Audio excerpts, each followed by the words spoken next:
Meus irmãos, a paz do Senhor, bom dia a todos, que a bênção do Senhor alcance a sua casa, a sua família, de uma forma especial, nesta manhã de domingo, dia 13 de abril de 2025. Nós estamos diretamente da Assembleia de Deus de Rio Claro, Ministério do Belém, aqui do nosso templo sede. E é uma grande alegria poder ter você e a sua família conosco, nos acompanhando pelas redes sociais, por intermédio desse aparelho, dessa televisão ou deste celular, seja por onde você estiver. Nesta manhã nós estudaremos e daremos continuidade na lição de número 2 desse trimestre, onde nós estamos tratando e o verbo se fez carne. Jesus sob o olhar do apóstolo do amor. Apóstolo este chamado e conhecido como João. Nesta manhã trataremos, como já dito, a lição de número 2, que tem como tema o novo nascimento.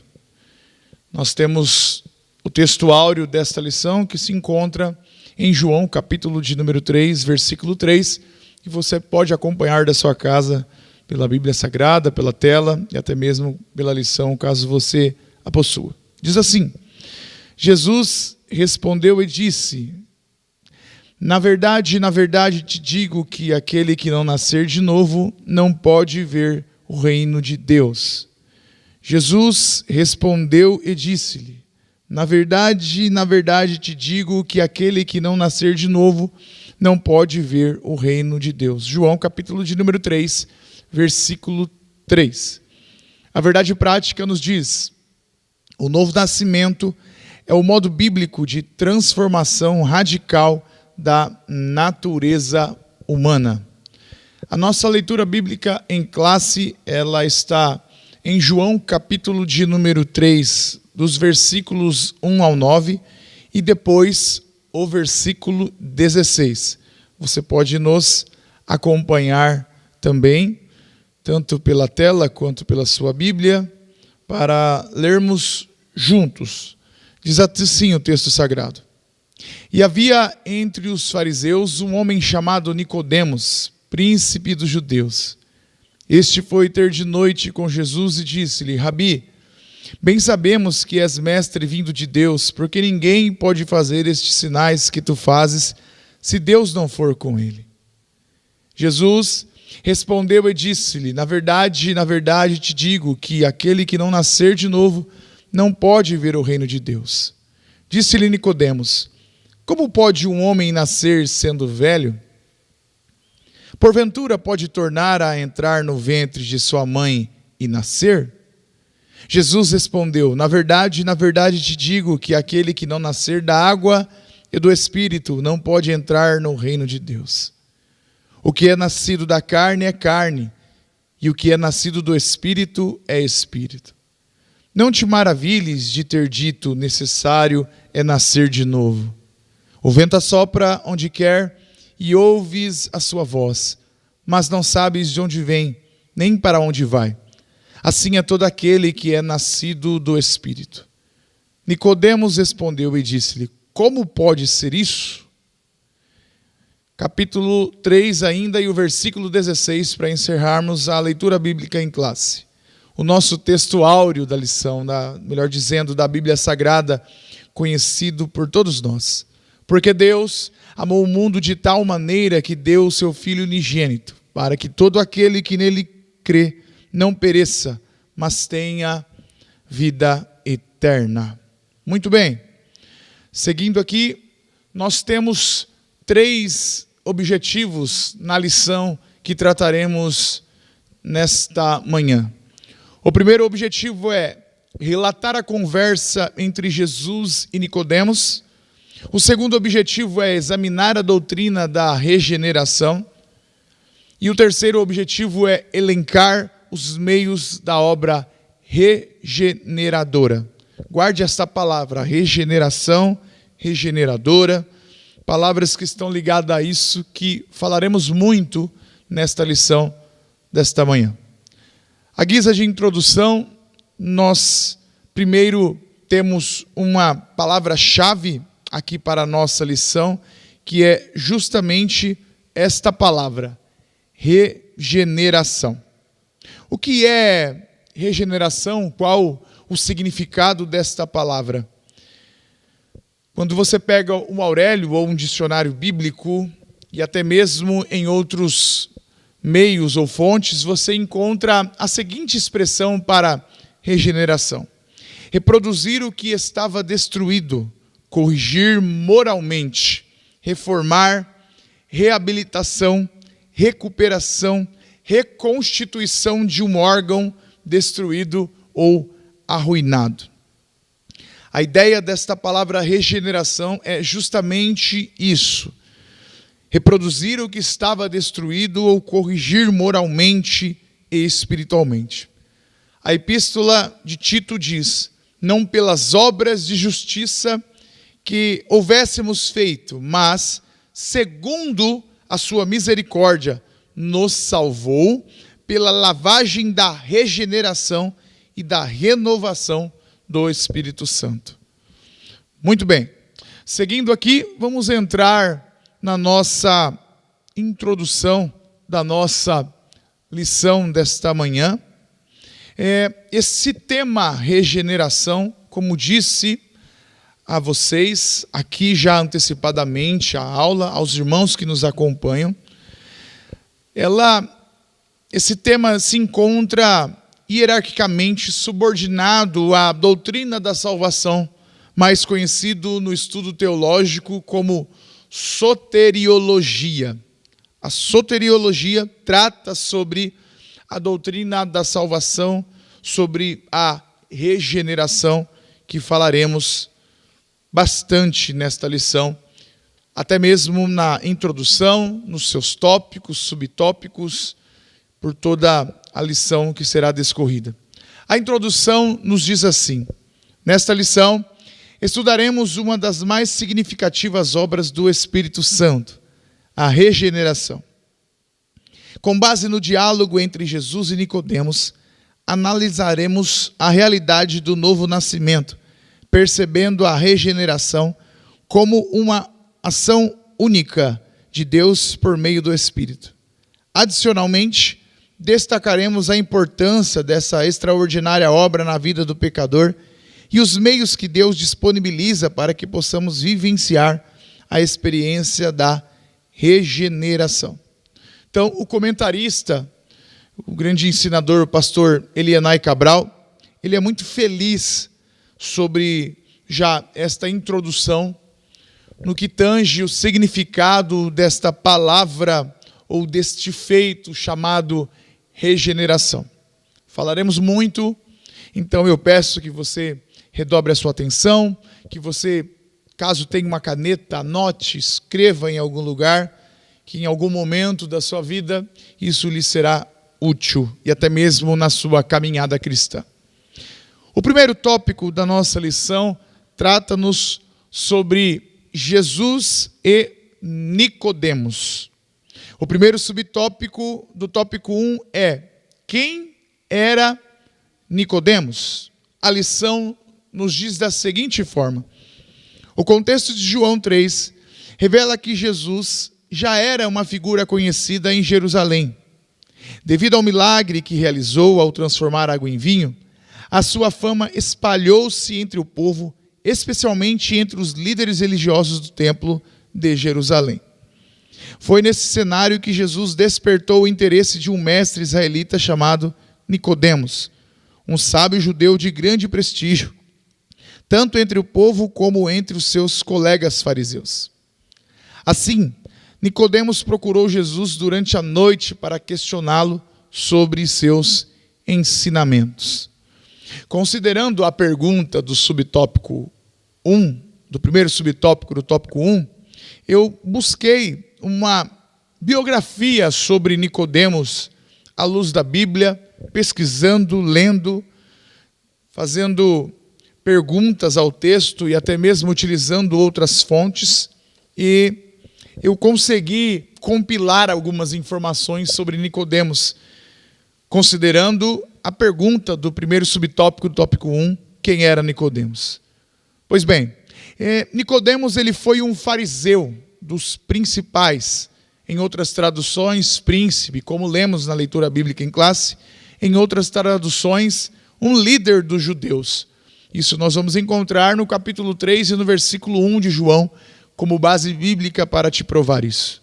Ele também ele era um dos membros do Sinédrio. Você vai encontrar isso no capítulo 7 e no versículo 50 do Evangelho segundo escreveu João.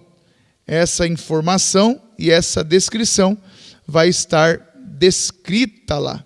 João, capítulo de número 7 e o versículo 50, você encontrará essa verdade. Ele também era um mestre em Israel. Estas palavras foram ditas a ele por Jesus. Provavelmente um homem rico, porque ele ajudou e contribuiu com José de Arimateia no processo de sepultamento do nosso Senhor Jesus. Nicodemos só é citado no Novo Testamento, descrito por João, Mateus, Marcos e Lucas. Os evangelhos sinóticos, eles não citam Nicodemos. Somente João traz a história ou os fatos ou os momentos que Nicodemos aparecem na história e também no evangelho. Ele procurou Jesus à noite e Jesus lhe ensinou a doutrina do novo nascimento. Já vi muita gente criticando, denegrindo Nicodemos, mas eu não vi Jesus descartá-lo. Pelo contrário, Jesus lhe deu atenção e também ensino. Nicodemos defendeu Jesus perante os principais sacerdotes e os fariseus. Você vai encontrar isso em João, capítulo 40, capítulo 7, dos versículos 44 a 53. Repito, Nicodemos defendeu Jesus perante os príncipes, os principais sacerdotes e os fariseus. Essa verdade, para ratificar isso, para corroborar isso, você vai encontrar isso em João, capítulo 7, dos versículos 44 ao versículo 53. Ele ajudou José de Arimateia na preparação do corpo de Jesus para o sepultamento. João, capítulo 19, dos versículos 38 ao 42. Nicodemos também, extra-biblicamente falando agora, é mencionado no Talmud. Mas depois da sua participação do sepultamento de Jesus, ele desaparece dos relatos bíblicos.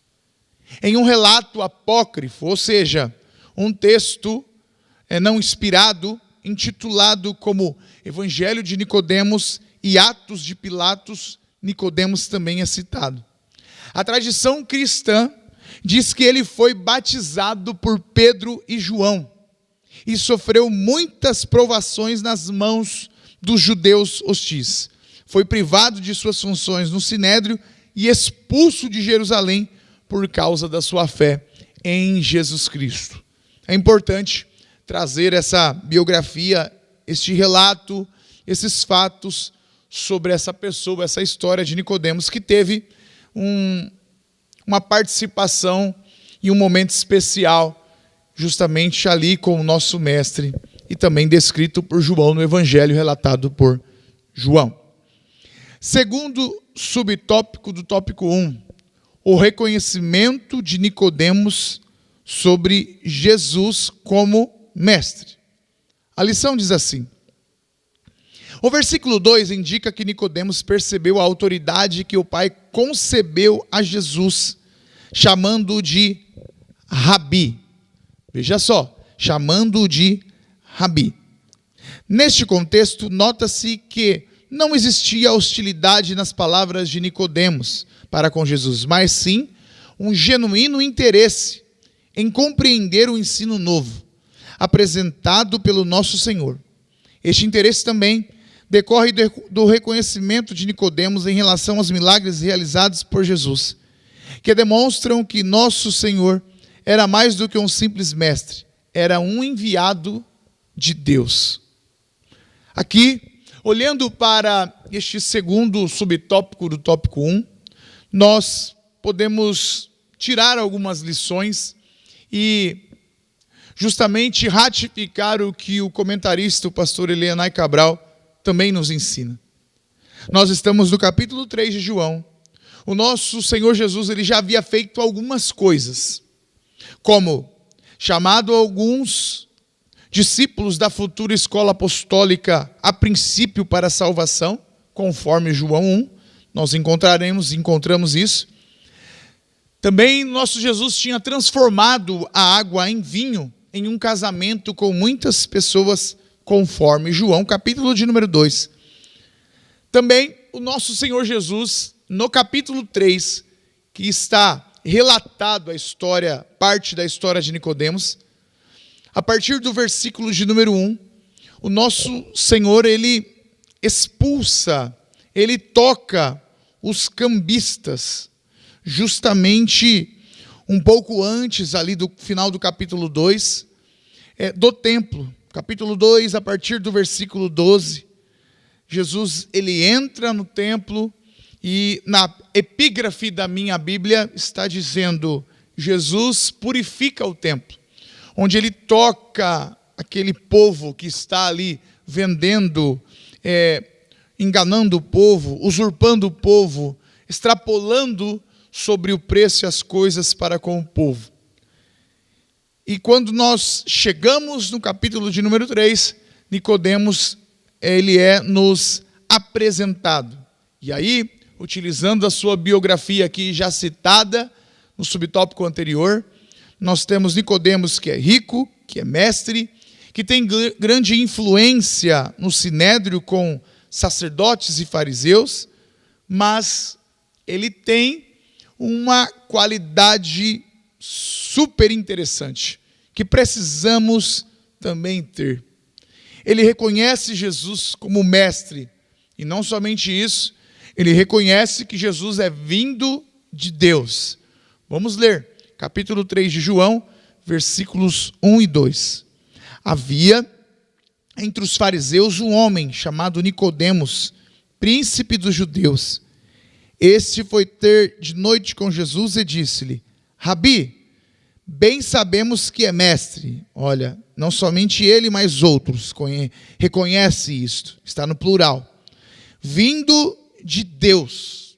Então ele também reconhece, assim como outros, que o nosso Senhor Jesus era um mestre e também que era vindo de Deus. Aqui tem uma lição para o nosso coração, para a nossa vida, para a nossa caminhada, para todos nós, para mim, para você que está assistindo ou que vai assistir. Nós precisamos, de fato, reconhecer quem é Jesus. Nicodemos reconheceu que Jesus era mestre e que vinha de Deus. A pergunta que fica e que salta ao meu coração, como você reconhece Jesus? Quem Jesus é para nós? Como eu reconheço Jesus? Quem é Jesus para mim? Para alguns, ele é uma porta de emprego.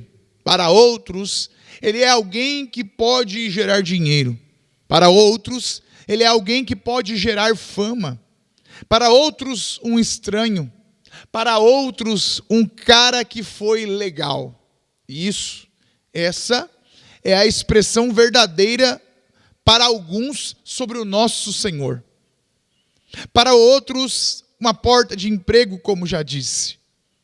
Para os judeus, um homem bom, um grande líder e um professor das Sagradas Escrituras, não judeu convertido. Para o Islã, um dos grandes profetas enviados por Deus. Para os hindus, enxergam, ou para eles, Jesus foi um homem bom, um guru. Para os budistas, eles enxergam Jesus como um grande mestre espiritual. Para os espíritas, eles enxergam Jesus como alguém com um espírito altamente elevado. Quem é Jesus para nós? Como o reconhecemos? Quem Jesus é para você? Quem Jesus é para mim? Isso aqui é lindo. Como disse Pedro, tu és o Cristo, o Filho do Deus Altíssimo que desceu do céu. Como disse Tomé, Senhor meu e Deus meu. Como disse Pedro, em seu sermão em Atos, ele é o autor da vida. Como disse João, eis o Cordeiro de Deus que tira o pecado do mundo. Para nós, o nosso Salvador, aquele que nos livrou e nos livra do inferno, que morreu e derramou seu sangue para perdoar os nossos pecados. O único que suportou e suportaria os flagelos e a cruz. Salvador, Rei, Libertador, Remidor, Justificador, Regenerador. Esse é o nosso Jesus. Aleluia. Louvado seja o nome do Senhor. Esta é uma reflexão que nós precisamos fazer quando falamos sobre este reconhecimento de Nicodemos sobre o nosso Senhor Jesus como mestre. Terceiro subtópico do tópico 1, o diálogo entre Jesus e Nicodemos. E a lição diz da seguinte forma: a partir do versículo 3, a afirmação de Jesus sobre o conceito de, abre aspas, nascer de novo, fecha aspas, e abre aspas de novo, e nascer da água e do Espírito, para poder ver o reino de Deus, deixou Nicodemos perplexo. Um mestre da lei como Nicodemos, conhecedor, ele está perplexo com esse ensinamento do nosso mestre. Você vai encontrar isso no capítulo 3 de João, como lemos. As palavras água e espírito, e o comentarista faz questão de deixar ambas as palavras em aspas, aparecem frequentemente ao longo do Evangelho de João, transmitindo a ideia de elementos fundamentais para a nossa admissão no reino celestial. Desta forma, a referência à água e ao Espírito recorda-nos a mensagem de João Batista sobre o arrependimento dos pecados e uma nova forma de viver. Antes de falar disso, eu preciso lembrar os irmãos sobre este fato lembrado pelo comentarista. Então, João Batista, filho da irmã Isabel, filho também de um sacerdote, ele está pregando no deserto, próximo às beiras do Jordão. Lucas capítulo de número 3, você vai encontrar isso. E pregando, e multidões estão saindo da cidade, das sinagogas, dos templos, das casas, dos comércios, para ouvir João Batista pregar uma mensagem no deserto, uma mensagem dura, necessária e verdadeira. E ouvindo isso, eles estão justamente sendo batizados nas águas por João Batista, nas águas do Jordão, para cumprir-se o voto público, o batizar nas águas para dizer publicamente: estou morrendo para uma vida velha e nascendo para uma vida nova. O nosso Jesus também fez esse ato. Capítulo 3, versículos 20 e 21 de Lucas, você vai encontrar isso. Vamos ler para não ficar somente no que estou falando, mas provar. Nós estamos numa escola bíblica dominical. Capítulo 3 de Lucas, capítulo 3 de Lucas, versículo a partir do 20. Olha só. Vamos no 21. E aconteceu que, como todo o povo se batizava, por quem eles estão sendo batizados aqui? Por João Batista. Sendo batizado também Jesus. Por quem Jesus está sendo batizado aqui? Também por João Batista. Orando ele, o céu se abriu. Então, aqui tem um fato também que João Batista não queria batizar Jesus, por Jesus ser o Salvador, o Messias enviado, aquele que tiraria o pecado e tirou o pecado do mundo, a tal ponto que Jesus insiste com João Batista, para João Batista batizá-lo. Então João Batista mergulha o nosso mestre nas águas do Jordão, tira o nosso mestre das águas do Jordão, cumprindo o voto público de batismo. Então, O pastor Helena Cabral, ele é feliz em lembrar este fato, porque também, quando falamos de água e espírito, notem que o espírito aqui está em letra maiúscula, não é o espírito do homem, é o Espírito Santo de Deus. Essas palavras, água e espírito, aparecem frequentemente ao longo do Evangelho de João.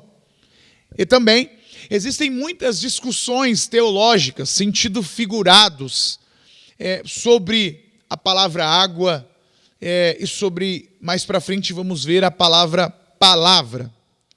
No livro de apoio, o comentarista pastor Helena Cabral, ele faz uma colocação muito importante. Eu trouxe aqui sobre a palavra água, lá na página 30. E ele diz assim, eu trouxe para os irmãos entenderem, 2 elementos essenciais à entrada do reino de Deus. Pela água, Jesus lembra a mensagem de João Batista sobre a demonstração de arrependimento dos pecados e o afastamento das coisas antigas, ou seja, morrer para a vida velha e nascer para a vida nova. Ao falar do Espírito, mais uma vez, Jesus lembra o que João Batista pronunciou como sendo o dom sobrenatural do céu para participar do reino de Deus. Os teólogos, ao longo da história da igreja, debatem o significado da água, como já disse aos irmãos, e imaginam interpretações que fogem completamente ao sentido teológico desse elemento. O que importa entender é que a água se refere ao ato batismal, como sinal de arrependimento e confissão pública de fé na mensagem do Filho de Deus. Então, é importante deixar isso claro e lembrar os irmãos sobre este ponto, sobre este item. As palavras água e espírito aparecem frequentemente ao longo do Evangelho de João. Desta forma, a água e o Espírito recordam-nos a mensagem de João Batista sobre o arrependimento dos pecados e uma nova forma de viver. No diálogo de Jesus com ele, com Nicodemos, Jesus usa esses 2 elementos para explicar, no sentido figurado, a regeneração e também a vida nova, o nascimento, o novo nascimento em Cristo Jesus. Entrando para o segundo tópico, mas antes de fazermos isso, eu preciso citar a sinopse 1, ou a síntese, que nos diz assim: a conversa entre Jesus e Nicodemos demonstra a procura genuína pela verdade de um líder judaico. A conversa entre Jesus e Nicodemos demonstra a procura genuína pela verdade de um líder judaico. Ou seja, um homem sábio procurando a verdade, tentando compreender mais, tendo a curiosidade de buscar Jesus e aprender dos seus ensinos. Seguindo aqui, meus irmãos, para o segundo tópico da nossa lição, que nos diz a seguinte colocação: o novo nascimento, a obra da regeneração. O novo nascimento, a obra da regeneração. Então veja, começamos lá na introdução e também no tópico de número 1, falando de regeneração, e agora vamos falar novamente no tópico de número 2. Entrando no primeiro subtópico do tópico 2, a lição nos diz sobre o novo nascimento. E a lição nos diz: a palavra regeneração tem origem no termo grego palingenesia, que significa literalmente voltar a ser gerado novamente. Assim, a regeneração é um conceito utilizado na teologia, especialmente na soteriologia, doutrina da salvação, para descrever o ato divino de transformação interior do pecador. A expressão novo nascimento está vinculada à doutrina bíblica da regeneração, referindo-se a uma mudança realizada pela graça, quando o pecador que possui uma natureza carnal, corrompida e caída em pecado, passa a ter uma nova natureza, agora purificada e espiritualmente restaurada. Nesse primeiro subtópico, do tópico 2, o pastor Elianai Cabral ele vai se basear também e novamente no discurso do nosso Senhor Jesus com Nicodemos. E aqui precisamos deixar algumas informações claras para um melhor entendimento. O novo nascimento ele é uma expressão implícita à doutrina da regeneração. Falamos inicialmente sobre, na teologia, tratarmos sobre a soteriologia, que nada mais é do que a doutrina da salvação. Essa doutrina ou esta ação de o novo nascer ou novo nascimento, de fato é uma mudança realizada pela graça.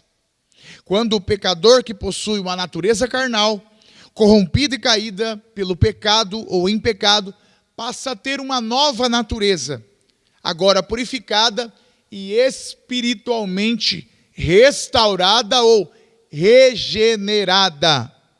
Atenção nisso. Em outras palavras, é morrer para o mundo e nascer para Deus. É abandonar os velhos hábitos, gostos, prazeres, é lutar também com o velho homem, sabendo que agora é uma nova criatura. Como alguém disse, né? Eu batizei-me pensando que o homem velho ia morrer. No outro dia eu descobri que eu tenho que lutar contra esse homem velho todos os dias. É uma grande verdade. O novo nascimento está implícito a isso. Uma nova vida, novos hábitos, novos meios no que tange a como viver, postura de vida e assim sucessivamente uma vida de santificação crescente na presença de Deus, na presença do Senhor. Vamos para o segundo subtópico do tópico de número 2, que nos diz a regeneração como obra exclusiva de Deus. Guarde isso.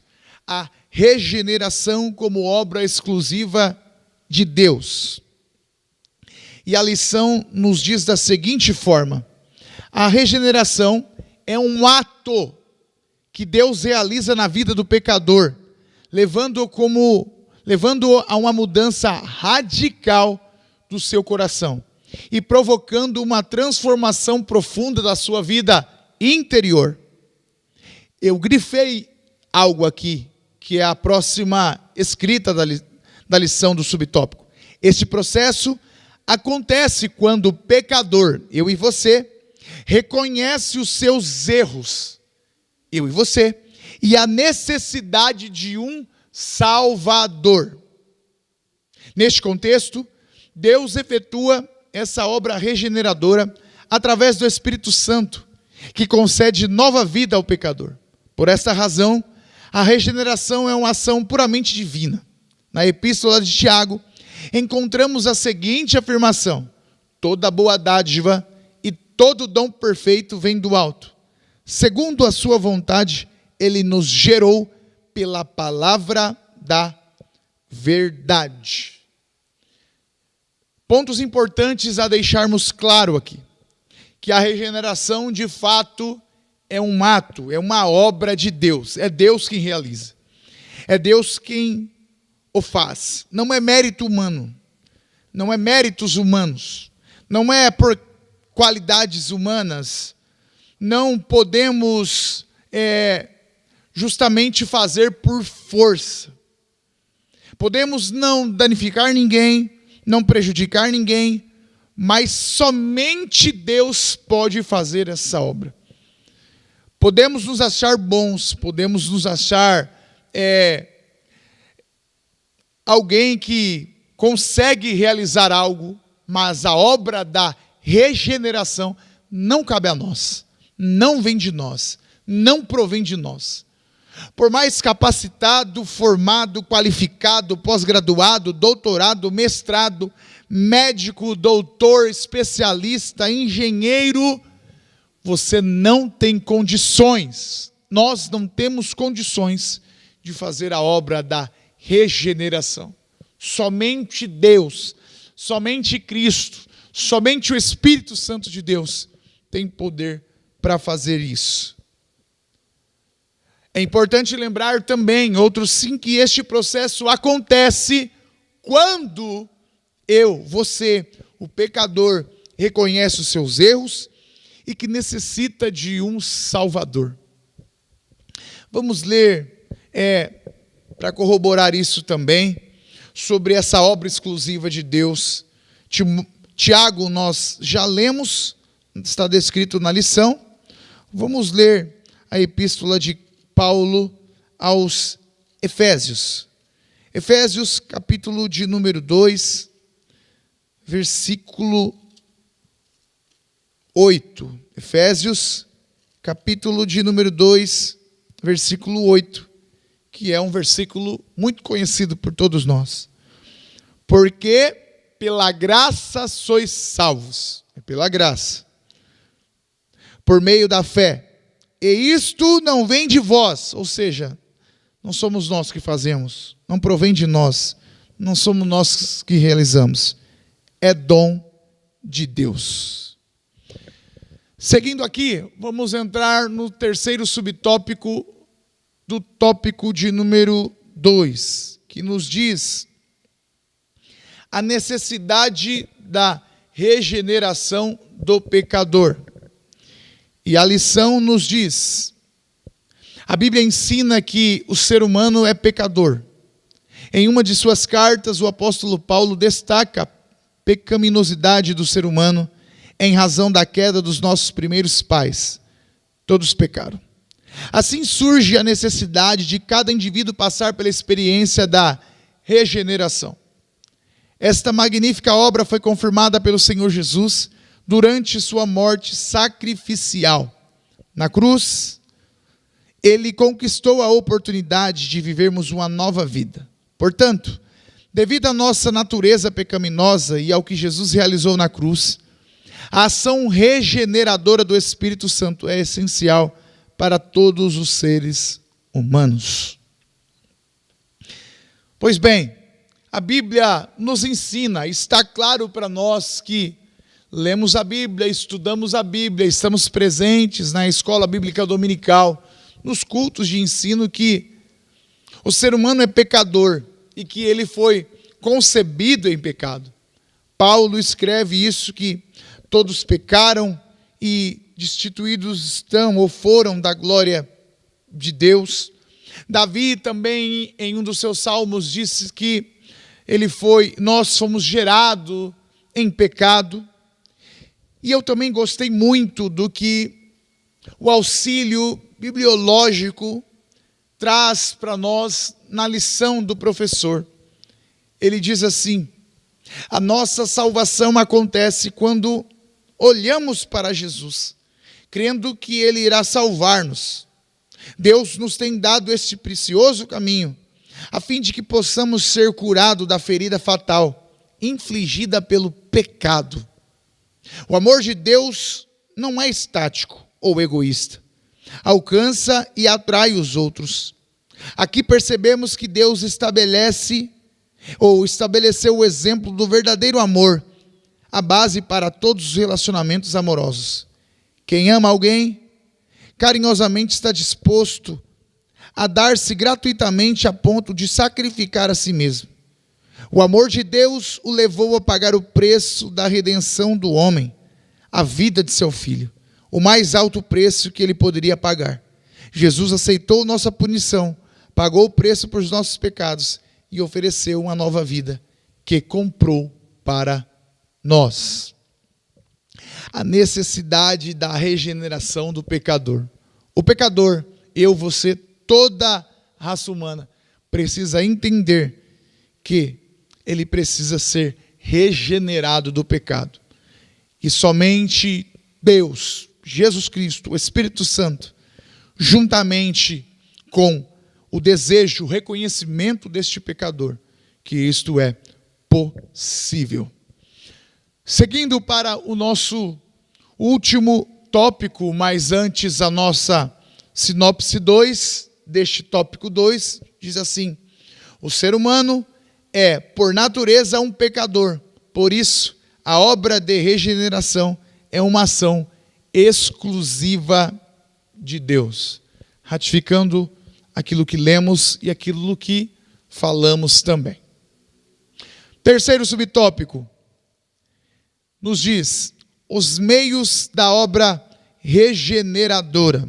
E aí entramos nos últimos subtópicos dessa lição desta manhã. Subtópico 1 do tópico de número 3. A operação do Espírito Santo.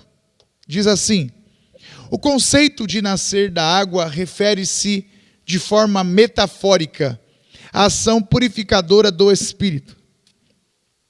Embora muitos interpretem a água no Evangelho de João como uma alusão ao batismo cristão, a regeneração que se produz não é algo físico ou material, mas sim uma transformação interior que apenas o Espírito Santo pode realizar. Nesse sentido, o nascer da água simboliza a obra purificadora do Espírito, referindo-se àqueles que são nascidos do Espírito. De certa forma, o modo como se manifesta a regeneração na vida do salvo possui um caráter misterioso. No entanto, é inegável que aqueles que vivenciam essa experiência recebem, mediante a ação do Espírito, uma nova vida em Cristo, a lavagem da regeneração e da renovação do Espírito Santo.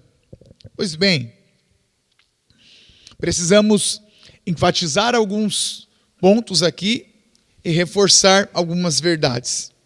Os irmãos sabem que temos na Bíblia Sagrada diversos sentidos figurados e formas metafóricas. Isso está claro. O nascer da água refere-se de forma metafórica também à ação do Espírito.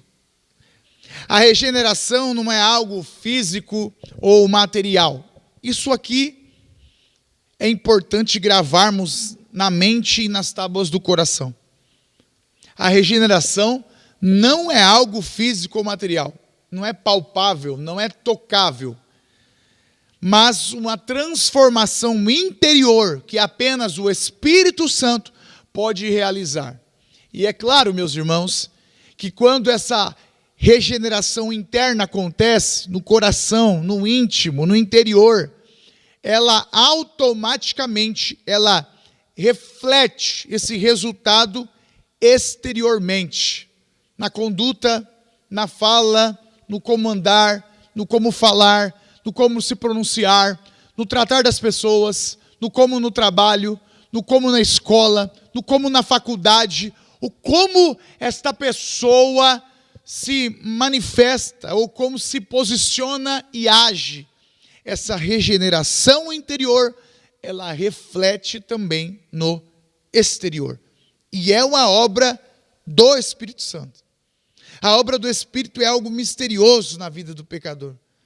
Porque o Espírito Santo, ele conduz o homem a readquirir a semelhança moral de Deus, antes perdida pela queda. E vamos ser sinceros, é somente obra do Espírito Santo. Olha só, pegar alguém entregue à cachaça, à prostituição, às jogatinas da vida, os jogos, as drogas e o regenerar. Somente o Espírito Santo de Deus para conseguir tal feito. Graças a Deus, glória a Deus que Ele nos fez isso, nos encontrou, nos regenerou e está nos ajudando nesta caminhada peregrina, como disse John Bunyan, aqui pela terra. Segundo subtópico do tópico de número 3, a palavra de Deus. E a lição diz: a palavra de Deus tem poder regenerador na vida do pecador, conforme podemos ler na epístola do apóstolo Pedro, sendo de novo gerados, não de semente corruptível, mas da incorruptível, pela palavra de Deus, viva e que permanece para sempre. Semelhante, em Tiago lemos que pela sua vontade, Deus nos gerou pela palavra da verdade. Portanto, o Novo Testamento apresenta com clareza o caráter regenerador da palavra de Deus. Por isso, ela é tão poderosa, viva e eficaz, pois alcança o lugar mais profundo do pecador, que mensagem humana alguma tem poder de alcançar. Ela é a semente de que o Espírito Santo se serve para gerar uma nova criatura. A palavra de Deus é a semente que o Espírito Santo se serve para gerar uma nova criatura em alguém, em um ser humano, em uma pessoa. Foi pela palavra de Deus, pela semente da palavra, pela pregação da palavra, pelo uso da palavra, que 3.000 almas se converteram em Atos 2, devido à pregação da palavra de Pedro. Foi pela palavra que com certeza você, a sua casa, a sua família, nós, eu, que estou aqui hoje, ministrando essa lição, devido e por intermédio da pregação da palavra de alguém. Você está assistindo porque alguém lhe apresentou a palavra. Você creu por intermédio da semente da palavra. A verdadeira verdade. Que, como disse o nosso mestre, o nosso Senhor Jesus, santifica-os na tua verdade. A tua palavra é a verdade. Louvado seja o Senhor Deus. A regeneração também vem por meio da palavra de Deus. Eu escuto a palavra, ela faz o seu efeito, produz o seu efeito, me confronta, me ilumina a mente, me abre o entendimento e, juntamente com o Espírito Santo, eu consigo alcançar a regeneração, a nova vida, o novo nascimento, querendo eu também. Seguindo, meus irmãos, para o último subtópico do tópico 3, que nos diz a vontade soberana de Deus. E a lição nos diz da seguinte forma: a palavra de Deus ensina que é intenção divina que todos os seres humanos alcancem a salvação e cheguem ao conhecimento da verdade. O plano de salvação de Deus revela a sua vontade perfeita, desejando que ninguém seja condenado eternamente, como é mencionado na epístola de Pedro. No entanto, segundo a sua vontade permissiva, as pessoas têm a liberdade de fazer escolhas, decidindo se buscam ou não o perdão divino e, por consequência, a vida eterna. Logo, o ser humano não pode escapar da sua tomada de decisão. Então, está claro na lição, e está claro também na Bíblia Sagrada, que a intenção de Deus é que todos os seres humanos sejam salvos, alcancem a salvação e cheguem ao conhecimento da verdade. Vamos ler primeira carta de Paulo a Timóteo. Primeira carta de Paulo a Timóteo, capítulo de número 2. Nós vamos encontrar a recomendação e essa verdade bíblica descrita por Paulo. Capítulo de número 2, versículo 3 e 4, que nos diz assim: porque isto é bom e agradável diante de Deus nosso Salvador, que quer que todos os homens se salvem e venham ao conhecimento da verdade. Pronto, está comprovado, corroborado. No plano da salvação de Deus, Deus deseja que ninguém seja condenado eternamente. Porém, entretanto e todavia, todo ser humano possui a liberdade de fazer as suas escolhas, decidindo se buscam ou não perdão divino e, por consequência, a vida eterna. Cabe a nós, está nas nossas mãos essa decisão. A grande verdade é que o ser humano ele não pode escapar da sua tomada de decisão. Você colhe aquilo que planta, você vive aquilo que decide em determinadas áreas ou em todas as áreas de sua vida. Eu encerro este subtópico com uma frase que tem mexido muito comigo de J.C. Ryle, que ele disse sobre até mesmo essa aplicação de tomada de decisão ou decisão. E justamente o seu colher dessa decisão ou o resultado dessa decisão. Ele diz assim: na cruz, um ladrão foi salvo para que ninguém se desespere, mas apenas um para que ninguém se iluda. Eu vou repetir isso aqui. Na cruz, um ladrão foi salvo, apenas um, para que ninguém se desespere, mas apenas um para que ninguém se iluda.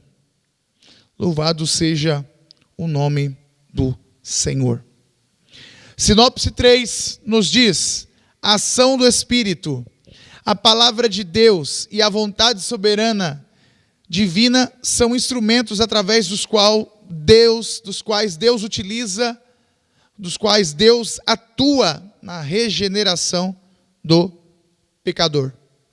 Encerro esta lição com a conclusão, resumindo-a, dizendo: assim que o pecador se arrepende e aceita o Evangelho, o Espírito Santo começa a residir nele e realiza a obra da regeneração, capacitando-o para enfrentar a sua velha natureza e garantindo que ele alcance a vitória total em Cristo Jesus.